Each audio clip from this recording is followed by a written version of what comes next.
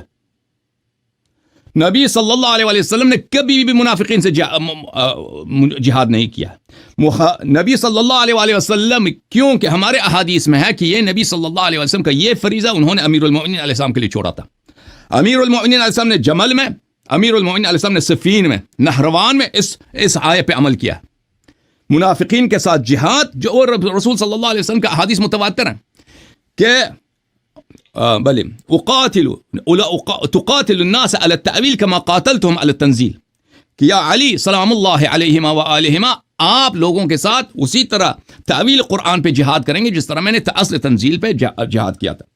تو یہ آپ ہمیں دکھائیں نا کس منافق کے ساتھ نبی صلی اللہ علیہ وآلہ وسلم نے غلظت کیا, جہاد کیا ہے, تاکہ آپ یہ استدلال کریں کہ ابو بکر عمر کے ساتھ انہوں نے جہاد نہیں کیا اس لیے وہ مسلمان تھے. میں نے آپ کو دکھا دیا نبی صلی اللہ علیہ وسلم کا سیرہ کہ نبی کریم صلی اللہ علیہ وآلہ وسلم نے ہمیشہ منافقین کے ساتھ حسن سلوک سے پیش آیا. آپ لے کے آتے ہیں آیہ شریفہ وَلَا تُصَلِّ عَلَىٰ أَحَدٍ مِّنْهُمْ, کہ ان میں سے کسی پر نماز نہ پڑھو. میں نہیں کہتا کہ رسول اللہ صلی اللہ علیہ وآلہ وسلم نے ابو بکر عمر پہ نماز پڑھی ہے, میں نے کبھی کہا. اگر آپ اس آیہ کو اگر لے کے آئے نا کہ آپ کہتے ہیں کہ اس آیہ کے بعد پیغمبر نے کسی منافق پہ نماز نہیں پڑھی, مان لیا نہیں پڑھی ہے, لیکن بات ہو رہی ہے حسن سیرت کی, بات ہو رہی ہے حسن جوار کی, بات ہو رہی ہے اگر وہ مسجد میں نماز پڑھنے کے لیے آتے ہیں ان کو نکالتے نہیں ہیں. بات اس بات پہ آتی ہے کہ ان کو بے عزت نہیں کرتے. اس بات پہ بات نماز کی نہیں ہو رہی ہے. نبی کریم صلی اللہ علیہ وسلم نے کبھی ابو بکر عمر پہ نماز نہیں پڑھائی, وہ ان سے پہلے وفات ہوئے تھے, ابو بکر عمر زندہ تھے. تو اس سے آپ کا استدلال بنتا ہی نہیں ہے بھائی. بات ہو رہی ہے اس نے سیرت کی. میں نے آپ کو واضح حدیث دکھا دیا کہ انصاری بدری تھا, انصاری نے نبی کریم صلی اللہ علیہ وآلہ وسلم کو ہوائے نفس کا کیا دیا, ہوائے نفس کا اس نے نسبت دیا. آپ کے علماء نے کہا کہ اگر آج کوئی شخص یہ بات کرے تو کافر ہے, مرتد ہے, واجب القتل ہے. نبی صلی اللہ علیہ وسلم اس زمانے میں منافقین کے ساتھ یہ عمل بجا نہیں لاتے تھے, سیرہ تھا ان کا, صرف یہ واقعہ نہیں ہے. اس لیے کہ اسلام کا ابتداء ہے, وہ تعلیف قلوب کرتے تھے. اچھا, میں ایک اور مزید واقعہ آپ کی خدمت میں پیش کروں. کتاب ہے بخاری, ملاحظہ فرمائیں. اس میں نبی صلی اللہ علیہ وسلم کے آخری سنین کا ذکر ہے. صحیح بخاری چاپ دار احیاء التراث العربی سنہ 2001 میں چھپی ہے. کتاب المغازی حدیث نمبر 4351. یہاں پہ بعث ابا سعید خدری کہتے ہیں بعث علی بن ابی طالب علیہ الصلاۃ والسلام الى رسول اللہ صلی اللہ علیہ وآلہ من الیمن بذہیبۃ فی ادیم مقروض لم تحصل من ترابها. نبی کریم صلی اللہ علیہ وآلہ وسلم کو امیر المؤمنین علیہ السلام نے یمن سے، وہ نبی کریم صلی اللہ علیہ وسلم کے آخری ایام ہے، یہ ان کے آخری سالہائے زندگی ہے، اس میں امیر المؤمنین علیہ السلام نے یمن سے ان کے لیے ایک تھیلے میں وہاں سے سونے بھیجے تھے. تو اس کو نبی کریم صلی اللہ علیہ وسلم نے 4 لوگوں میں تقسیم کی. جب یہ تقسیم کیا تو اس نے کہا، ایک شخص نے کہا نبی کریم صلی اللہ علیہ وآلہ وسلم نے سے یا رسول اللہ اتق اللہ، اے پیغمبر اللہ سے ڈرو، اللہ سے ڈرو. بھلے قال خالد بن الولید یا رسول اللہ لا اضرب عنقہ، خالد نے کہا کہ میں اس کا گردن نہ کاٹوں. تو نبی صلی اللہ علیہ وآلہ وسلم نے فرمایا بھلے لعلہ انما یصلی وکم من مصل یقول لسانی بلسان ما لیس فی قلبہ. رسول صلی اللہ علیہ وسلم نے کہا کہ شاید یہ نماز گزار ہے. خالد نے کہا کہ بہت سارے نماز گزار ایسے ہیں جو منافق ہیں، وہ جھوٹ میں آ کے نماز پڑھتے ہیں، وہ ان کا نماز پہ ایمان نہیں ہے. تو نبی صلی اللہ علیہ وآلہ وسلم نے کہا انی لم امر ان انقب قلوب الناس ولا اشق بطونہم. نبی صلی اللہ علیہ وسلم نے فرمایا کہ اللہ نے مجھے حکم نہیں دیا کہ میں لوگوں کے دل کاٹ کے نکال دوں اور ان کے پیر ان کے شکم کو پاڑ کے نکال دوں. ٹھیک ہے نا. تو یہ حدیث نقل کرنے کے بعد کتاب فتح الباری میں ابن حجر کیا فرماتے ہیں، ملاحظہ فرمائیے، آپ کو ابن حجر کے کلمات دکھا دیتا ہوں. یہ فتح الباری جلد نمبر 8 چاپ دار الفکر اسی حدیث 4351 کو نقل کرنے کے بعد فرماتے ہیں انما امرت ان آخذ بظواہر امورہم.